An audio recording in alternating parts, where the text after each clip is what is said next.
अस्य श्रीचण्डिकवचस्य ब्रह्मा ऋषिः अनुष्टुप्छन्दः चामुण्डा देवता अङ्गन्यासोक्तमातरो बीजं दिग्बन्धदेवतास्तत्त्वम् श्रीजगदम्बा प्रीत्यर्थे सप्तशती पाठाङ्गजपे विनियोगः।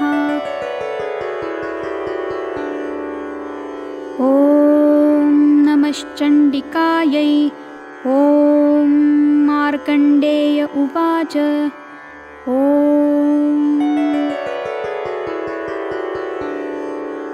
यद्गुह्यं परमल्लोके सर्वरक्षाकरं नृणां यन्यकस्यचिदाख्यातं तन्मे ब्रूहि पितामह।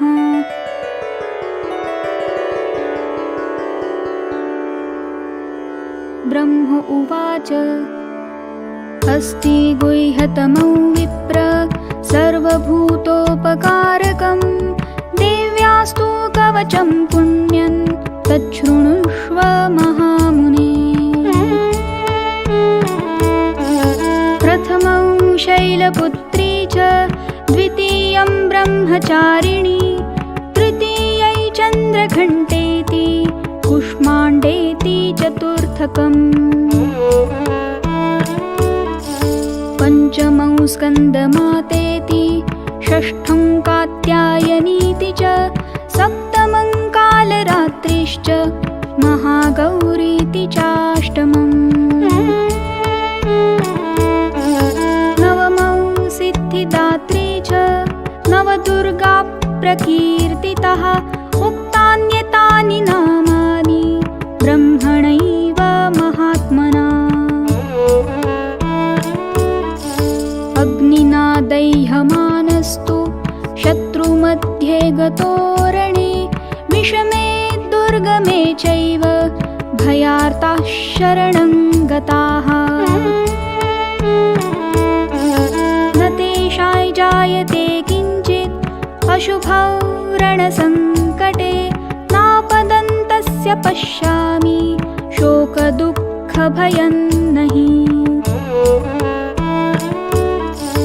यैस्तु भक्त्या स्मृता नूनं तेषां सिद्धिप्रजायते ये त्वां स्मरन्ति देवेशि रक्षसे तान् न संशयः। प्रेतसंस्था तु चामुण्डा वाराही महिषासना ऐन्द्री गजसमारूढा वैष्णवी गरुडासना। माहेश्वरी वृषारूढा कौमारी शिखिवाहना लक्ष्मी पद्मासना देवी पद्महस्ता हरिप्रिया।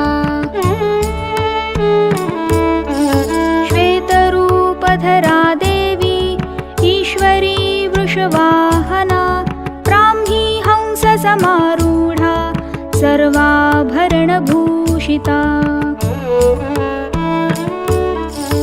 इत्येता मातरः सर्वाः सर्वयोगसमन्विताः नानाभरणशोभाढ्या नानारत्नोपशोभिताः।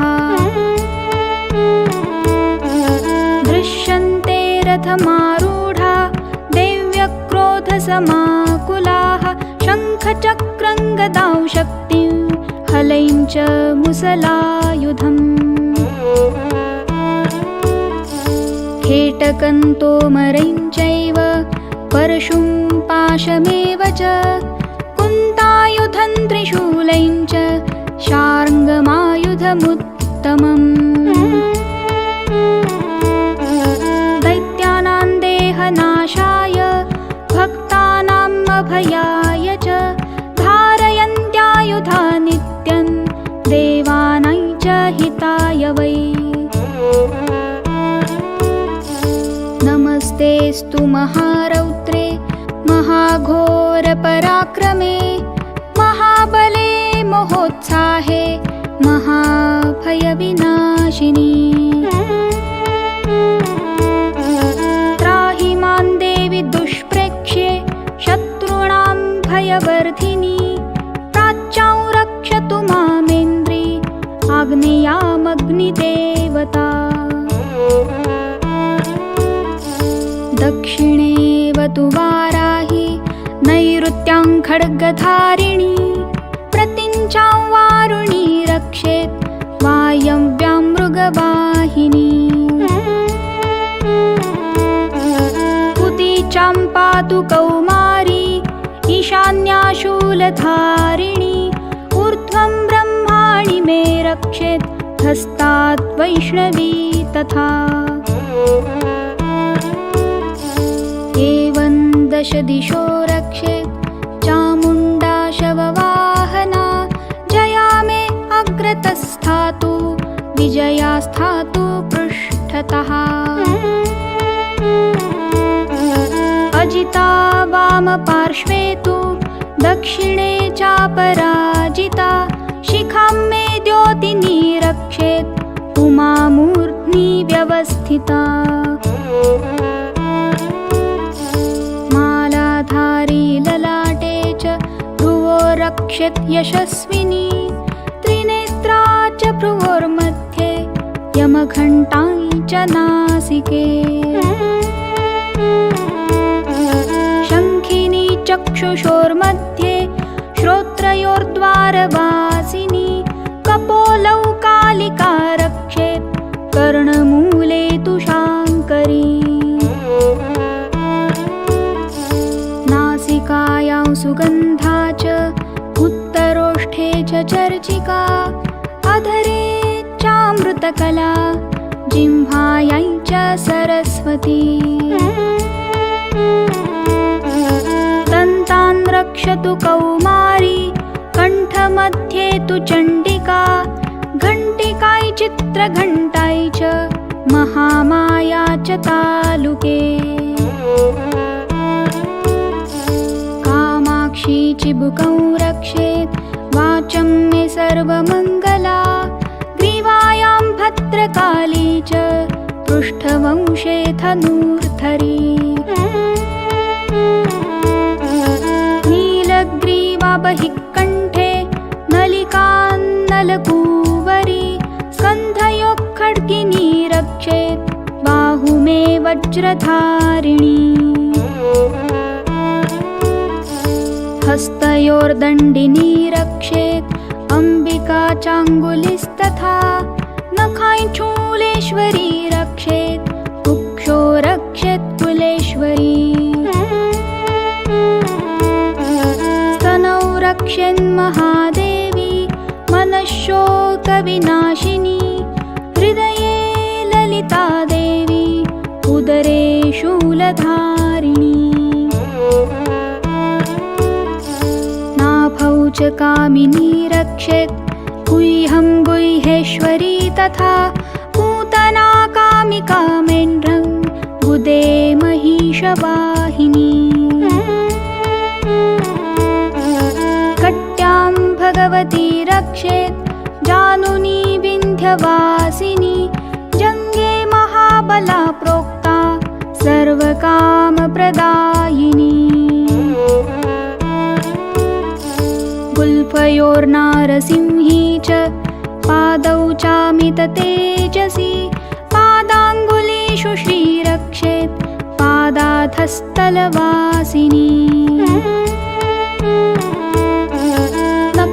नखान्दंष्ट्राक्कराली च केशांश्चैवोर्ध्वकेशिनी रोमकूपेषु कौबेरी त्वचं वागीश्वरी तथा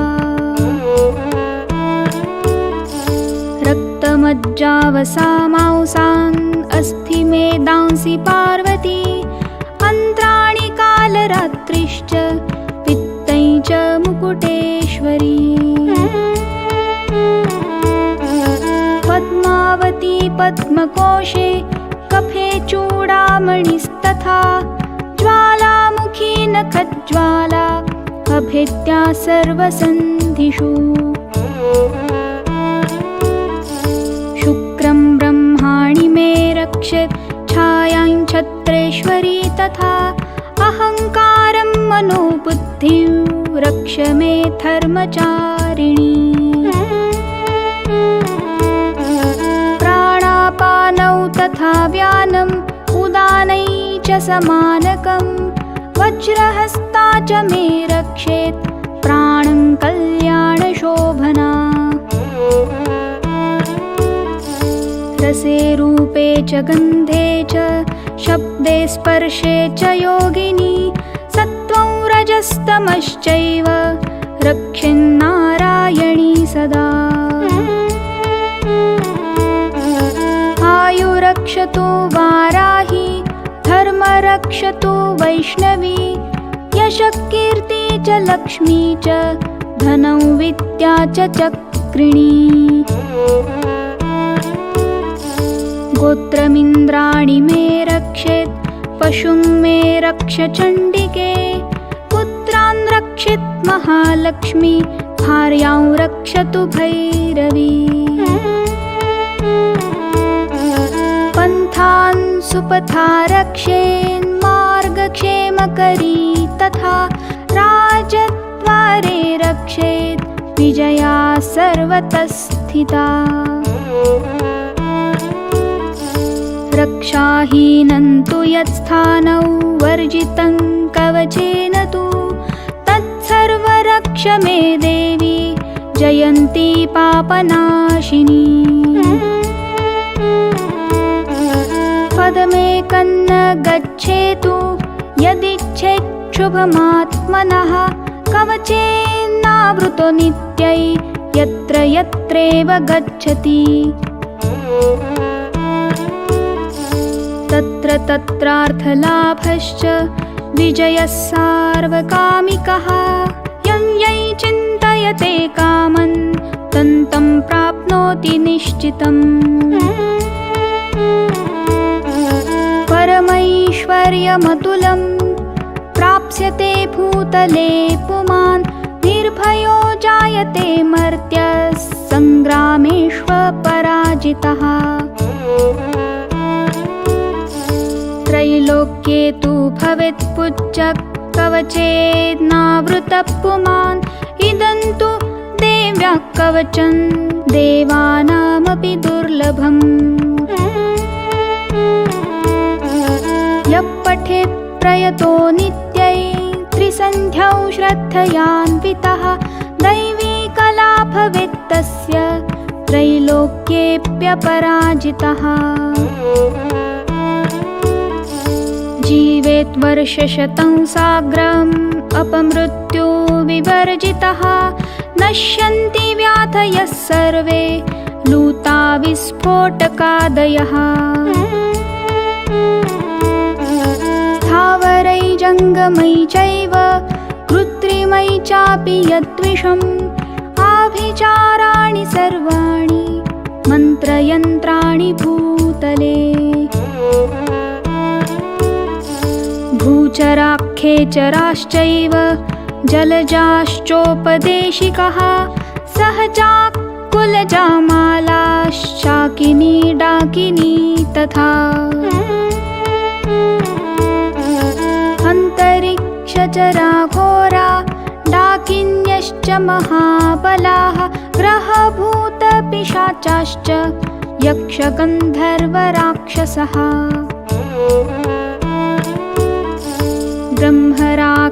ब्रह्मराक्षसवेतालाः कुष्माण्डा भैरवादयः नश्यन्ति दर्शनात् तस्य कवचे हृदि संस्थिते मानोन्नतिर्भवेद्राज्ञ स्तेजो वृद्धिकरं परं यशसा वर्धते सोऽपि कीर्तिमण्डितभूतले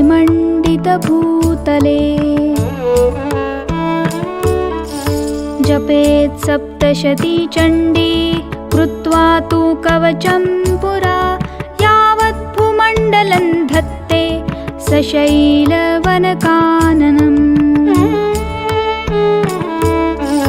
तावत् तिष्ठति मेदिन्यां सन्ततिपुत्रपौत्रिकी देहान्ते परमौ स्थानै यत्सुरैरपि दुर्लभम् प्राप्नोति पुरुषो नित्यं महामाया प्रसादतः लभते पर परमौरुप शिवेन सह मोदते।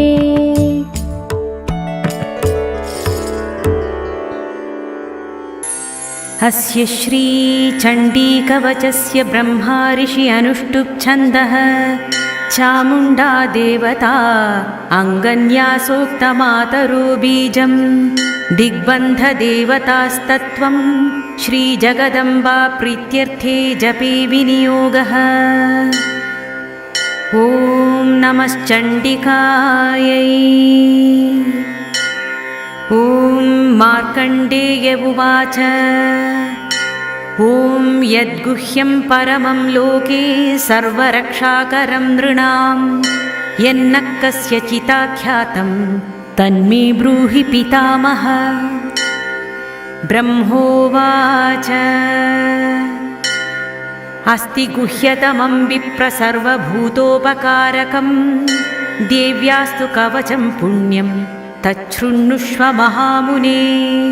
प्रथमं शैलपुत्रीति द्वितीयं ब्रह्मचारिणी तृतीयं चन्द्रघण्टेति कूष्माण्डेति चतुर्थकं पञ्चमं स्कन्दमातेति षष्ठं कात्यायनीति च सप्तमं कालरात्रिश्च महागौरीति चाष्टमं नवमं सिद्धिदात्री च नवदुर्गा प्रकीर्तिताः।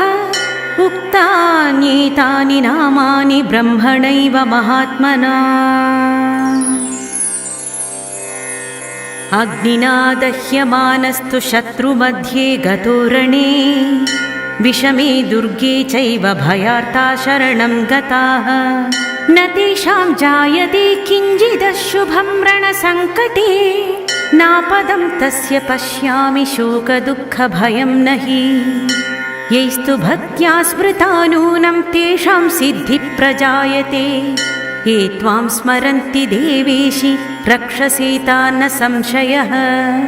प्रेतसंस्था तु चामुण्डा वाराही महिषासना ऐन्द्री गजसमारूढा वैष्णवी गरुडासना माहेश्वरी वृषारूढा कौमारी शिखिवाहना लक्ष्मी पद्मासना देवी पद्महस्ता हरिप्रिया।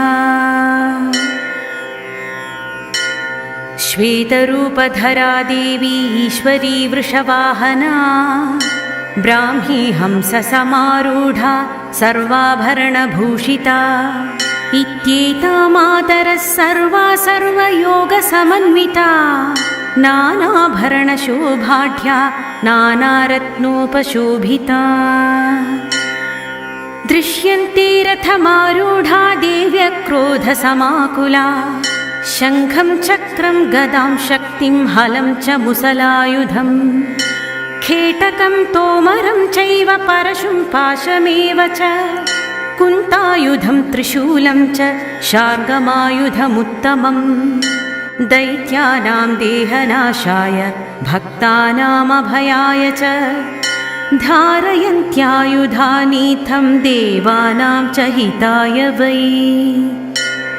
नमस्तेस्तु महारौद्रे महाघोरपराक्रमे महाबले महोत्साहे महाभयविनाशिनी त्राहि मां देवी दुष्प्रेक्षे शत्रूणां भयवर्धिनी प्राच्यां रक्षतु मामैन्द्री आग्नेयामग्निदेवता दक्षिणेवतु वाराहि नैऋत्यां खड्गधारिणी प्रतीच्यां वारुणी रक्षेद्वायव्यां मृगवाहिनी उदीच्यां रक्षकौबेरी ईशान्यां शूलधारिणी ऊर्ध्वं ब्रह्माणि मे रक्षेदधस्तात् वैष्णवी तथा एवं दश दिशो रक्षे चामुण्डा शववाहना जया मे अग्रतस्थातु विजयास्थातु पृष्ठतः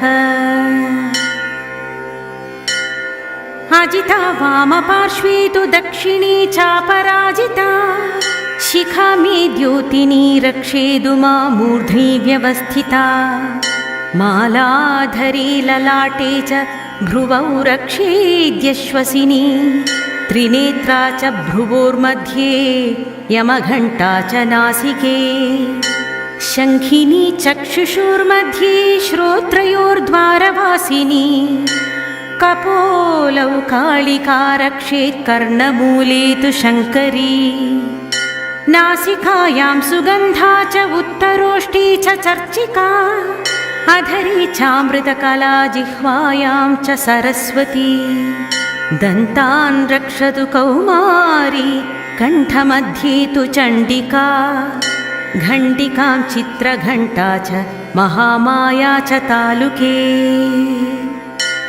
कामाक्षी चिबुकं रक्षेद्वाचं मे सर्वमङ्गला ग्रीवायां भद्रकाली च पृष्ठवंशे धनुर्धरी नीलग्रीवा बहिःकण्ठे नलिकां नलकूबरी स्कन्धयो खड्गिनी रक्षेत् बाहुमे वज्रधारिणी हस्तयोर्दण्डिनी रक्षेदम्बिका चाङ्गुलिस्तथा नखाञ्चूलेश्वरी रक्षेत् कुक्षौ रक्षेन्नलेश्वरी स्तनौ रक्षेन्महालक्ष्मीर्मनशोकविनाशिनी हृदये ललिता देवी उदरे शूलधारिणी नाभौ च कामिनी रक्षेद्गुह्यं गुह्येश्वरी तथा पूतना कामिका मेढ्रं गुदे महिषवाहिनी कट्यां भगवती रक्षे जानुनी विन्ध्यवासिनी जङ्घे महाबला प्रोक्ता सर्वकामप्रदायिनी गुल्फयोर्नारसिंही च पादौ चामिततेजसी पादाङ्गुलीः श्रीर्मे रक्षेत् पादाधस्तलवासिनी नखान्दंष्ट्राकराली च केशांश्चैवोर्ध्वकेशिनी रोमकूपेषु कौबेरी त्वचं वागीश्वरी तथा रक्तमज्जावमांसान्यस्थि मेदांसि पार्वती अन्त्राणि कालरात्रिश्च पित्तं च मुकुटेश्वरी पद्मावती पद्मकेशे कफे चूडामणिस्तथा ज्वालामुखी नखज्वाला अभेद्या सर्वसन्धिषु शुक्रं ब्रह्माणि मे रक्षेच्छायां छत्रेश्वरी तथा अहङ्कारं मनोबुद्धिं रक्ष मे धर्मचारिणी प्राणापानौ तथा व्यानं समानो दानमेव च वज्रहस्ता च मे रेक्षेत् प्राणं कल्याणशोभना रसे रूपे च गन्धे च शब्दे स्पर्शे च योगिनी सत्वं रजस्तमश्चैव रक्षे नारायणी सदा आयु रक्षतु वाराही धर्मं रक्षतु वैष्णवी यशः कीर्तिं च लक्ष्मीं च धनं विद्यां च चक्रिणी गोत्रमिन्द्राणि मे रक्षेत् पशून्मे रक्ष चण्डिके पुत्रान् रक्षेन् महालक्ष्मीर्भार्यां रक्षतु भैरवी पन्थानं सुपथा रक्षेन्मार्गं क्षेमकरी तथा राजद्वारे महालक्ष्मीर्विजया सर्वतः स्थिता रक्षाहीनं तु यस्थानं वर्जितं कवचेन तु तत्सर्वं रक्ष मे देवि जयन्ती पापनाशिनी पदमेकं न गच्छेत्तु यदि चेच्छुभम् आत्मनः कवचेनावृतो